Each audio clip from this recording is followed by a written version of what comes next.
উদ্দেশ্য হচ্ছে যে আমাদের সংখ্যালঘুদের উপরে যে হামলা হচ্ছে সেই হামলা রুখতে এবং আমরা যাতে আমাদের অধিকারটা ঠিকমতো পাই সেজন্য সেই অধিকার আদায়ের দাবিতেই হচ্ছে আমরা আজকে এই আন্দোলনে নেমেছি।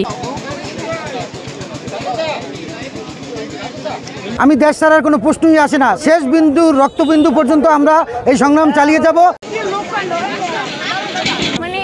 মূল উদ্দেশ্য হলো আমরা হিন্দু মুসলমান সবাই একসাথে এক জাতিভাবে বসবাস করতে চাই, কিন্তু এই জায়গায় হিন্দু ধর্মের মন্দির ভাঙচুর এগুলো তো আমরা চাই না। আমরা হিন্দু মুসলিম সবাই একসাথে মিলেমিশে থাকতে চাই, কিন্তু সেটা তো সবাই কেউ চাচ্ছে না এবং তাই জন্য আমরা এই জায়গায় এসেছি। আমরা এইটা চাই যে শান্তশিষ্টভাবে বাংলাদেশ থাকুক এবং মুসলিম হিন্দু হচ্ছে কি তারপর আরো যারা ধর্ম আছে ধর্মাবলম্বী